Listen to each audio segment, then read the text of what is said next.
Coach Schuman here for the Successful Life podcast. We're with a new special guest this week, Lance Graulich. Really excited to talk to him about a topic that we haven't really covered that often on the podcast. We covered a lot of different things in business.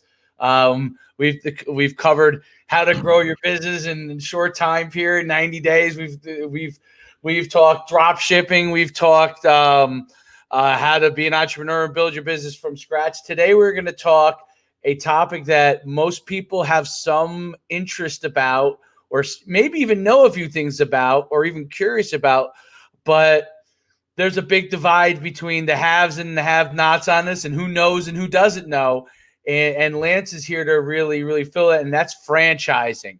How to really be able to become a franchise owner, how to build your business there, how to go about that whole entire process. And there's no better person than Lance. He's built Ion Franchising. He's been in the business really early on in his career. And he, like me, he's got a couple of grays in the beard. That's part of keeping inside of COVID and during this whole COVID time period. And not having to see as much people, so you have to forgive us. At least we're aligned and alike in our beard, so that part's good. I want to beard brotherhood. That's it. Welcome to the podcast, Lance. Thank you, Coach Dave. Nice to see you. Yeah, it's great. It's great to have you on, and I think it's so. This to me is one of the most interesting topics of all the topics that we've discussed. Like we kind of talked about in the pre-area, I just don't know that much about it, right? So, and I've been a business owner since 2003, and I can honestly say I know very little to almost nothing about franchising, and it's something that at the same time I've always been interested in and wanted to know more. So when it came across and we wanted to get you on the podcast, I was like, this is a golden opportunity. So tell everybody a little bit about your company and kind of where you come from and how you got into this process, and absolutely a little bit about that. Well, look, I was raised in New York. I grew up in a I call it a Wall Street family. Dad was on Wall Street, and I pursued that initially. But I didn't like sitting in an office all day at that time. At that age, I got my economics degree. And had an opportunity with a family, very close family friend who made his money in tech and wanted to build a huge restaurant franchise. And I had worked in bars and restaurants and got my hands dirty throughout college. Loved the people aspects of the business. So I moved to Phoenix, Arizona, Paradise Valley, Scottsdale. We built a TGI Fridays franchise from nothing to about $225 million a year. And 60 plus stores. We were the largest franchisee of TGI Fridays, but that's where I got bitten by the franchising bug. I said, well, this is pretty incredible. They do all the R&D.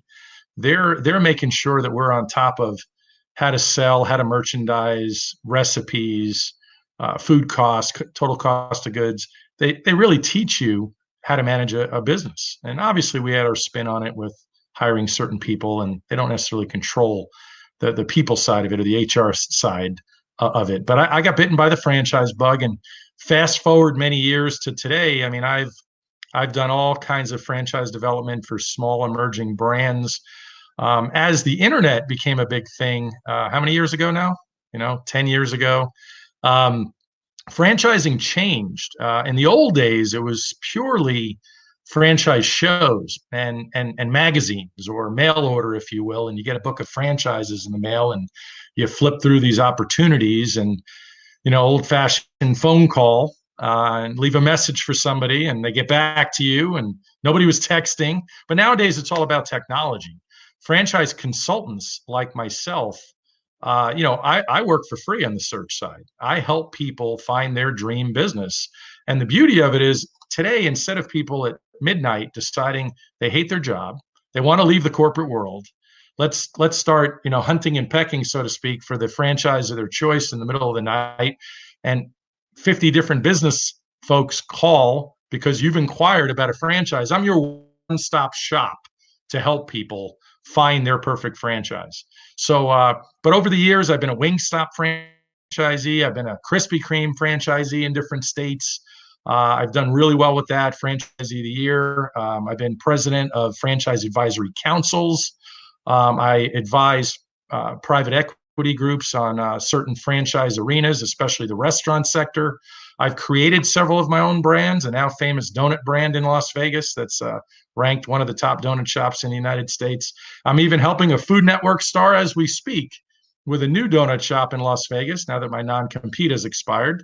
It's going to be called Wicked, and Wicked's coming soon to Las Vegas. So I'm a serial entrepreneur that realized that the franchising world is a wonderful, wonderful world for an average person that simply, like myself, like I was, simply wanted to get in the business, not by themselves, but for themselves. And the reality is, with franchising, you have a system, you have support, you have a proven brand. You can even, we have a process called validation where you, as a prospective franchisee, can actually call other franchisees through the brand's directory, if you will. You'll have permission from the brand to contact folks and get a certain level of validation to make you feel comfortable that you're going to fit into the culture of this particular brand. And what does the day-to-day look like? You know, what have you. So that's the high-level highlights. Hopefully that answered that.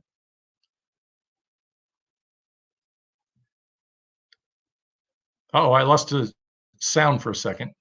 That's I'm back. That's fantastic. How does someone, when they want to go into the franchising space, they think they want to, they want to leave that job or they want to go into a new business there, and they don't want to take on being an entrepreneur as themselves, but they want to go and they want to start their own thing, but they want to get someone else's process. What is some of the ways that they go about doing that, and how do you help them with that process?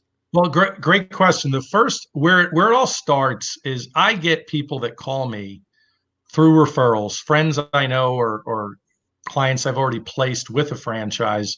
I also do quite a bit of lead generation to get people that are interested in being an entrepreneur. Typically, those folks are in one of two categories. They really want a certain type of business, let's say a restaurant, because maybe they worked in their family pizza shop, but now they want to do their own thing and they're comfortable with the restaurant business. So that's their set.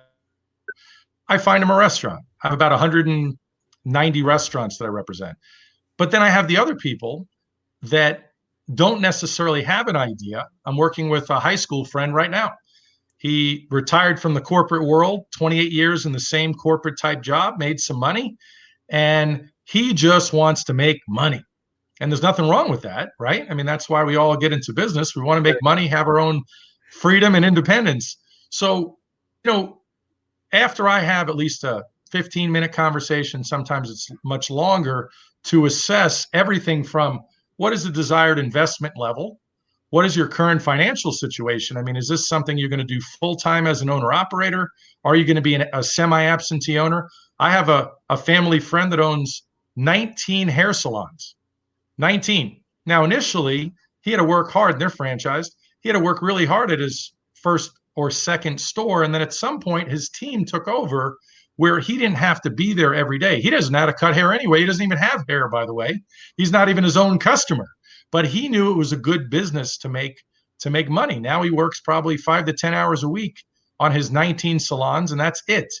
So it starts with a first call. I have something on my website called the Business Builder Profile or Assessment, and it'll clue me in and the person filling out the information. It'll take 10 minutes, maybe 15 tops, and it'll give me what you are most compatible with based on your skills and actually your mindset. It'll even talk about, to me, the comfort level that somebody has.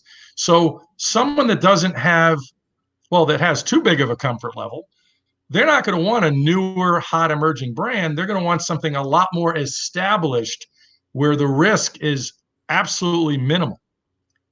And if a brand has 3,000 locations, I guess you can say the risk could be more minimal because it's more of a proven, established, tenured brand. And we go through a series of phone calls. I go through a presentation process based on the first phone call, and I present brands to folks. 2 minutes at a shot, talk about a brand. People start in their head filtering through, oh, I can see myself doing that, or no, I'm not interested in that. And that's totally fine. At some point, there's some brands that float surface, and people say, you know what, Lance, can you introduce me to that brand? And then that's what I do. Behind the scenes, I do an introduction to the brand and then the first phone call with that brand manager. And all brands have a fairly similar process. And keep in mind, franchising is a two-way street. It's almost like a marriage, but it's a business marriage. No franchisor wants to get in bed, so to speak, with someone they don't like. You know, and the bottom line is it's a two-way street. You have to like each other. You have to feel good about each other because you're going to be doing business together for quite a number of years. A typical franchise agreement is 10 years, and they're typically automatically renewable in the event you're not in a default. So it's a long-term generational relationship. There are McDonald's franchisees that are already on third generation. So what are characteristics, like when you advise someone that comes to you and says, hey, I'm interested in owning a franchise, but I have no idea like what to do. How do you advise them as far as what might be the right fit for them? And how do you kind of guide them through that process? Like what are the most important characteristics that you look for in someone that wants to be a franchise owner? Great. That's a perfect question. And, a lot of it starts with, again, investment level and what are they going to be the owner operator? So there are some brands that you cannot do if you're going to be an absentee or semi-absentee owner, meaning I'm not really going to be there every day. I'll go through training and I'll help, but I'm going to put a manager in place. Well, typically that won't work for a group of brands. Certain brands have to be an owner operator. Other brands, they will allow a distanced owner, call it semi-absentee or absentee. So then it gets into, well, what are your abilities? Sales is a big thing. There are some brands that are more of a consulting type, whether it's business consulting or anything where it takes somebody with sales ability. So some people, a guy that's an IT guy might not want a franchise where he has to be face-to-face with customers and selling them any kind of services. So you start to understand the brand attributes versus the skills of the person. And then I call it the trying on method, because some people, everybody has an investment level, everybody has income desires. And you start to match them up, and then all of a sudden brands start to feel good to certain people, so that's the quick gist of that. What can someone expect? So, I decide that, you consult with me and I decide that I want to go through this process. What can I expect to happen once I take on a franchise? So, for example, like I know some people that own franchises and they're looking, they come from Wall Street and they got a big pockets and they want someone to run it. And then there are other people that, like my local Dunkin' Donuts franchise owner, he is literally there every single day. He owns a few of them, but he's there every single day for a certain period of time, literally in the midst of it. What can I expect? What are some of the things that make a franchise owner most successful? Yeah, good. Well, first of all, with the restaurant owners, you mentioned a lot of people know restaurants to be what franchises are. I have hundreds of categories of franchises. Overall, in the restaurant space, as long as you mentioned the Wall Street guy. The Wall Street guy, when I was with Krispy Kreme, the Wall Street type guy, the professional, the attorneys or what have you, the big finance guys, they would bring in an operator. They give the operator a piece of equity. Normal franchise relationships, they want an owner to have at least 10% equity in the company, if it's some form of sweat equity. But 10% equity is normally the barometer. It could be 15% for some brands. And they'll go to training and bring a manager with them. The actual owner doesn't necessarily have to go to training. And again, that two-way street. If the brand believes in you and believes in your team and what you bring to the table, and you have enough of the capital to inject, especially if you have a multi-unit development agreement where you have the ability to build. In your example of Dunkin' Donuts, you're going to do a 10-unit deal with Dunkin'.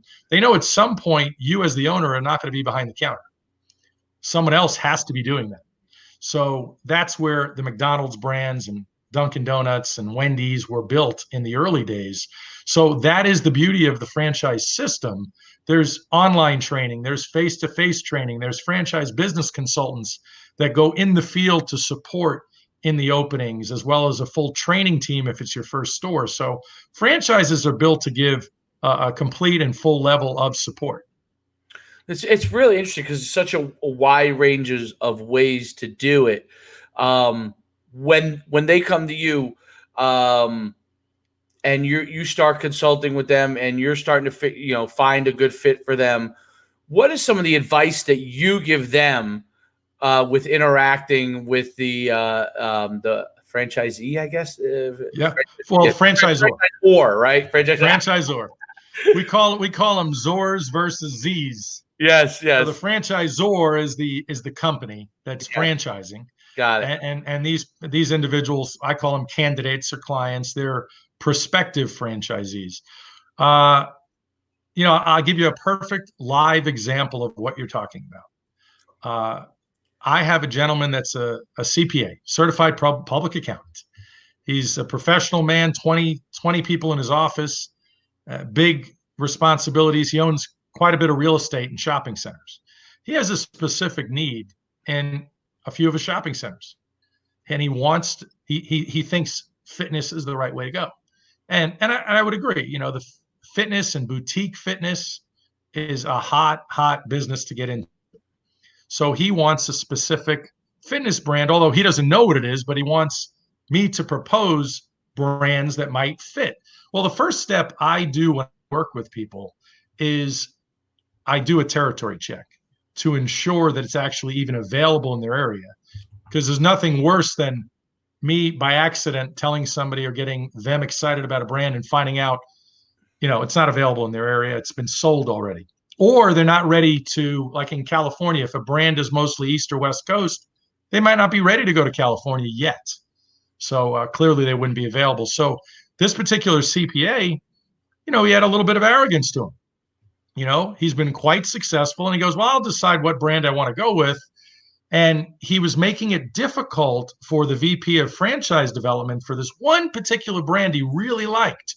He was making it difficult for this lady to connect. He was calling her at off times, and he wasn't necessarily responding to her when she was reaching out. And she, and she called me and she said, Lance, I don't know if this is going to work. So there's this attitude from some people out there that I'm the prospective franchisee. I'll decide who I'm picking. And maybe in some cases, there are some brands that are looking for a hot check, so to speak. They just want their next good franchisee. So they'll ignore the attitude. Those blow up later because personality-wise, it's never going to work. It's like that lust in a relationship, or, the honeymoon phase it wears off, right? Absolutely. So the bottom line with this gentleman, I had to call him. I'm the advocate. I'm really in between everybody, and I am the advocate. And I go back to the prospect or the candidate, and I said, hey, Mr. CPA, let me just clue you in really quickly so you understand. You need to change your attitude and your behaviors right now because you're going to blow this thing. And of course, he gave me attitude back like he was in shock. Who are you to talk to me like this? I'm a successful guy that's even older than you, Lance, and I'm 53. And I said, I'm just telling you, they've already sold hundreds of franchises. They don't need you at all. They need somebody that's going to fit in their culture, that's going to help the brand and help themselves to be successful. You can't call people at all hours of the night or text them or whatever it might be. You're not even you barely started the process at this point. Have some respect for the process and trust the process because you're going to have to go through all of the process. Trusting the process is a big deal. That's in every facet of life. There's a lot of people that mistake that part and don't take time to understand that. How important is someone having a passion for the industry that they're interested in franchising, or is it more important to choose one that has had radical success? Like, where does that lie? I mean, obviously you want to have both. I get that, Yep. but on that spectrum, what are some of the most important things for people interested in franchising? Well, that also goes back to the original questions I asked him in the very first phone call. I'll ask questions if I'm talking to a gentleman and I know he's married. I'll ask about his spouse. Is his spouse going to participate in the decision-making process? Now, when it's possible, I like to deal with them together. It's very rare to get husband and wife or a couple on the phone at the same time in every single phone call. But the bottom line is it goes back to that call, because those are the notes that I take and I put in my digital file for later. And I refer back to them because there's a lot. Like, I had a lady the other day, she said, the most important thing to me is that I find a worthwhile brand. Well, what does that mean? Now I have to dig deeper. Is it on the financial side? Is it that it can benefit the community? Is that it benefits a certain gender? Is it something that she has to feel good about? Is it a nonprofit? So really, to answer your question, it comes down to passion is a wonderful thing. We all want that energy that passion gives all of us because we feel good about what we're doing. But at the end of the day, and I've heard your shows before, Right. and at the end of the day, passion doesn't always produce the profits. There are people that run nonprofits and they're passionate and they're not able to make a sizable income. And that's okay if you're happy. Right. And at the end of the day, I mentioned earlier, I'm helping a gentleman I know from high school. It's all about profits for him. He can get passionate. He admitted that his career for 28 years, if I told you the industry, which for confidentiality, I probably shouldn't, but if in the industry that he's in, it's a boring industry. A really boring industry. He even laughed. He goes, look what I did for 28 years. I made it fun, but it's a boring industry. So I don't really care what you put me in. I want it to be highly profitable and a fast or a quick ROI. I want to be able to get my capital back quickly because, some franchises, you can get your money back in a year. Right. And other franchises is going to take you 5 years.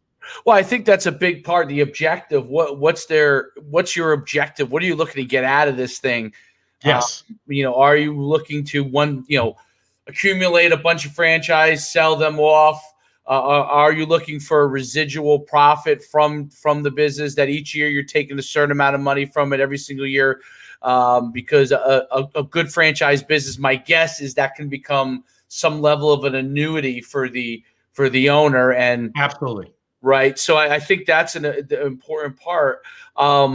When you kind of, I guess, guide people through, and I was just thinking about like how important this is, like on their objective, because, and I guess that ends up deciding what role they take in the business. Meaning, if let's say I'm a sports guy. Let's say I want to own one of these exercise training places, and I really love training, and I know I want to be there every single day, and I want to be involved in it, but it doesn't make quite as much money as owning 15 Dunkin' Donuts, right? And I can put the staff in place. When people call, and I'm sure you get this all the time, like I used to think the only thing that would matter was I've got to want to be there every single day. I was for years and years and years. Like, I love football. That's my business. I coach high school football. That's the business I run, camps and all the stuff associated with it. And then there were other things that started to pique my interest because I do love football, but there became like extension things. Like, I never thought I'd be interested in products, right? But we built the product, and we started selling that. And I never thought we would be interested. I never thought I would even, but I liked the multiple revenue streams. Right. So, and the different areas of it. How do you tell people, like, let's figure out what in the end is going to be best for your family? And do you change, like if someone comes to you and says, I want to do this, do you ever change them and then re-guide them in a different direction? Because they thought they wanted this. I said, I want to be in fitness. And he said, okay, well, do you want to be in fitness, or do you want to have, something that could be in an industry like that makes you more money? How do you go and frame that with people? Yeah, well, the answer is, first of all, again, going back to the first call, I dive really, really deep. And in the follow-up, as I present brands, well, let's back up. The first phone call, one of the questions I ask for, I actually ask permission. And I say, like in your situation, Dave, I know you told me these are your parameters, A, B, C, D, E. What if I presented you some brands that are sort of outside your parameters? They still fit your investment level. But I kind of see that there's a couple of brands that I have and industries that I represent within those brands that you might not even be aware of. So you're very specific that you're interested in restaurants or fitness or this. But how about you give me permission to present other things that I think are suitable? Pretty much 95% of the people say, Lance, you know what? Whatever you think is best, present. Now, the key is this, and this isn't anything, I'm not divulging any trade secrets as I tell you this, but when I go to present to people, everybody talks about mindset today. Fear being the biggest problem with everybody. Right. And someone's, again, comfort zone could be one way, it could be huge or it could be tiny. And the level of risk goes obviously with that. Who's willing to take the risk and who needs an absolutely proven brand? So, for me, I introduce people to brands they never even thought they would have been introduced to. I mentioned to you earlier, crime scene cleanup. If I meet a owner-operator type, it could have been a restaurant manager, it could have been a paramedic, first responder. I mentioned restaurant manager because there's a lot of restaurant managers that own that franchise because they're empathetic, they're used to working long hours. But, crime scene cleanup is recession-proof, sadly. It is what it is. It happens all the time. And, and it's suicides and it's, death in people's in homes. But nobody would ever call me and say, I want a crime scene cleanup business. That's me. That's me getting to it. You mentioned annuity earlier. That salon business that I mentioned, a guy I know that has 19 of these franchise salons. You know what his net income is on each salon? And you can do the quick math times 19, 75 grand. That's incredible. And it cost him $160,000 to open each of the salons. Got some loans in the beginning. Didn't want to use all his cash. Wanted to leverage. As my wealthy, eccentric pseudo uncle once told me with TGI Fridays, he's the first one that told me OPM. So what's OPM? He goes, well, when you have money like me, people are willing to give you more money. So use other people's money. How hard is that for a new franchisee to get capital going into the business? I know sometimes like I said, I don't know that much about it, but I know that sometimes they won't fund you to pay the franchise fees, the initial franchise fee, but they'll fund you for your operational expenses, your maybe some working capital, maybe some of your build out stuff. How does that part of it work? So here's what goes on today, and it's there might be some slight adjustments based on industry, but we're fortunate in the franchise world. Franchising is so important to the U.S. economy that the Small Business Association, even through the pandemic, I have multiple people that are closing on deals or closed on deals and had opportunities for small business, SBA loans. So the SBA, to give additional incentives now, they're waiving the first 6 months payments, not deferring.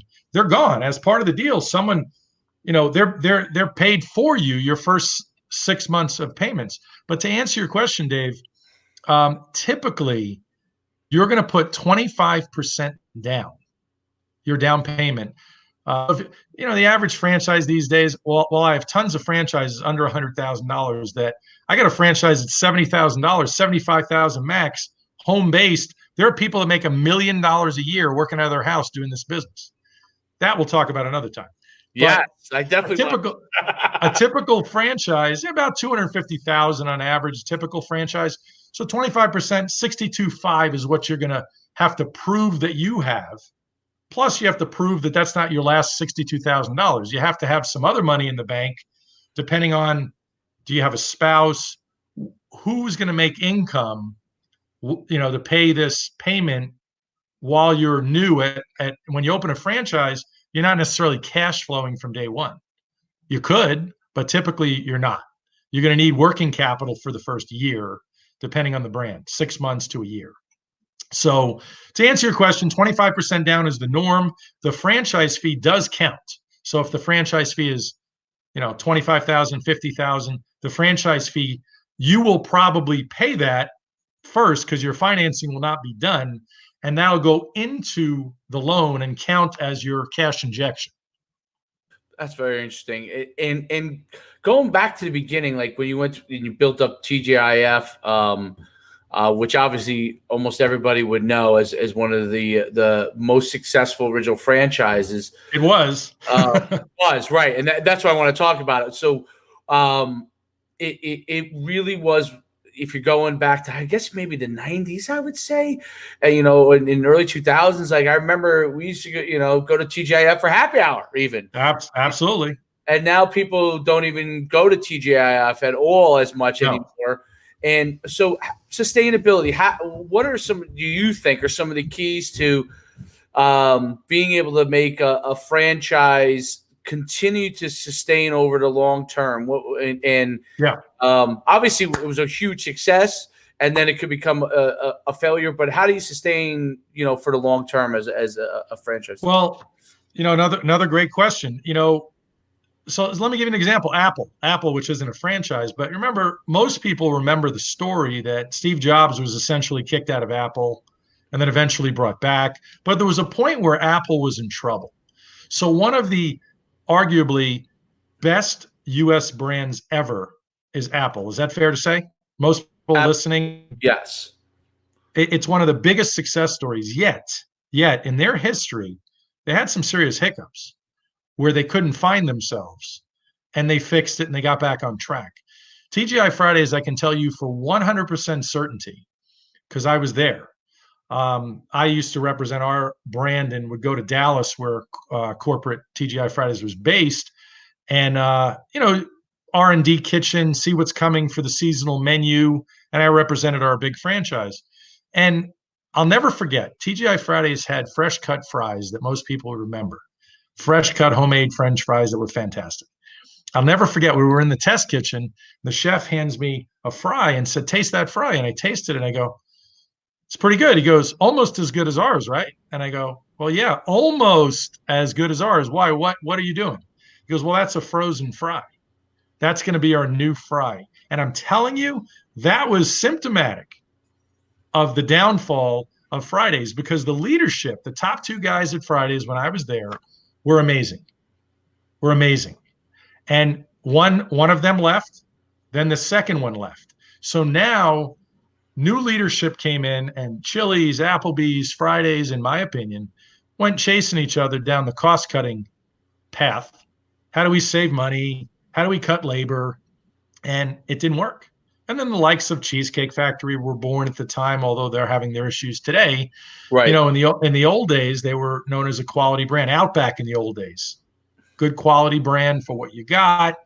But again, leadership is what keeps any brand on track and keeps a brand focused.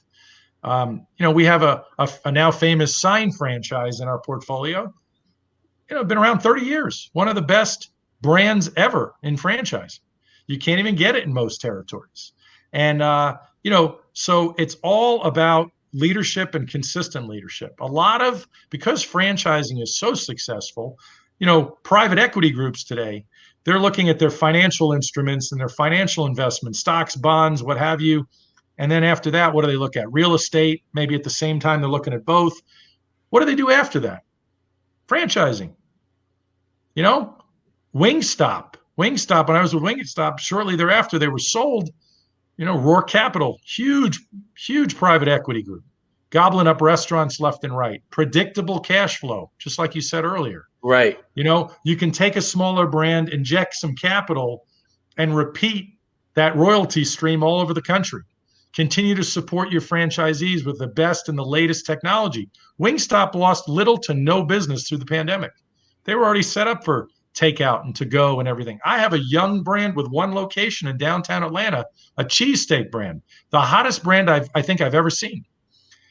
Their business went up through the pandemic, and they already did insane sales. That's interesting. So there's opportunities galore, but all these examples I'm giving you with Wingstop, with my cheesesteak brand, it's all about leadership and vision and understanding the future, and that's, you got to stay on track and stay focused and give your customers, fill the need of what your customers want. Absolutely. And in closing, I'd like you to, how can people reach out to you and get more information, from you, Right. and get directly in contact with you? Well, my website is Ion Franchising, ionfranchising.com. On there, as a matter of fact, that free assessment I mentioned is on there. Scroll down a little bit. It'll say free assessment. Click on it. Take you 10, 15 minutes. You get a nice report on yourself, and I'll see it as well, and I'll help you. But I'm on social media. I'm on Facebook. I'm also on Instagram. Most active on Instagram and Facebook. And I'm happy to help. Look, I talk to people that don't end up buying a franchise because we agree that it's not necessarily even right for them now. But truly, if anybody wants to have their own business, I have a franchise for everybody in every investment level, and we can talk about it. But there are people that I talk to for years that for whatever reason don't commit, and that's okay. I'm working with a guy that's active duty military right now. He gets out next year, and he's committed to buying a franchise, and we're already exploring now. And I have great deals for veterans. Oh, really? Well, yeah. And I think that's the key is to be able to have the ability for anybody that has some sort of backing financially. And the great thing about franchising is definitely that you don't have to have millions of dollars accessible. There are different levels. You just have to have enough capital to find the right fit and go from there. They go to ionfranchising.com, get your free assessment. You guys can, reach out to me if you don't want to reach out to him directly. 500 brands. Well, about 575 brands today. 570 brands today. And he started with one of the most famous of all time at TGI Fridays, which is TGIF, which is just it's fantastic. It's been great having you on. Anything you want to leave our listeners with? Don't let fear be your blocker. Nothing ventured, nothing gained is one of my favorite expressions. And then my other classic is Henry Ford. Whether you think you can or you think you can't, you're right. There you go. Make sure you guys go and keep coming back to the Success for Life podcast.